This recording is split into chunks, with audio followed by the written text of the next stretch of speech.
Praise the lord. ఈ దిన దేవుని వాగ్దానము. స్త్రీ తన గర్భమున పుట్టిన బిడ్డను కరుణింపకుండా తన చంటి బిడ్డను మరుచునా? ఎవరైనా మరుచుదురు కానీ నేను నిన్ను మరువను. చూడుము, నా అరచేతుల మీద నేను చెక్కి ఉన్నాను. యెషయా గ్రంథము 49వ అధ్యాయము 15-16 వచనములు. దేవుడు మనలను మరువక నిత్యము ఆయన జ్ఞాపకాలలో ఉంచుకుంటగాను తన అరచేతుల మీద మనలను చెక్కుకుంటున్నాడు. దేవుడు మమ్మును మరిచిపోయాడు అని కొందరు బాధపడుతుంటారు. అసలు దేవుడున్నాడా లేడా, ఉంటే ఎందుకు నాకు ఇలా జరుగుతుంది అని వాడిపోతూ ఉంటారు కొందరు. యేసయ్య అపవిత్రతను ద్వేషించి పవిత్రతను ప్రేమించు వారిని జ్ఞాపకం చేసుకుంటారని వారికి తెలియదు. దేవుని జ్ఞాపకంలో ఉంటూ ఆశీర్వాదం పొందుకున్న యోసేపు చరిత్ర మనకు తెలుసు.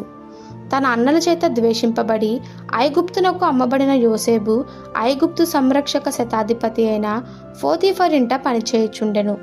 ఒకరోజు పోతీఫర్ భార్య యోసేపును పాపమునకు ప్రేరేపింపగా అతడు ఆ దుష్కార్యమును చేయుటకు ఇష్టపడక పవిత్రతను కాపాడుకోవాలని ఆశించిన వాడై తప్పించుకొని నిందలు పాలయ్యాడు. చివరికి యోసేపు చెరలో వేయబడ్డాడు.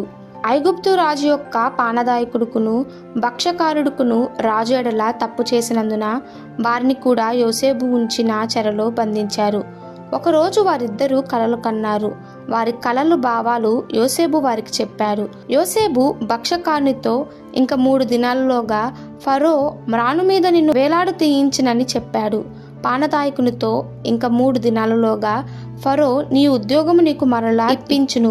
యోసేపు చెప్పిన విధముగానే జరిగాయి. కానీ యోసేపు ద్వారా మేలు పొందిన పానదాయకుడు యోసేపును మరిచిపోయినా పవిత్రతను ఆశించిన యోసేపు దేవుడి జ్ఞాపకం చేసుకున్నాడు.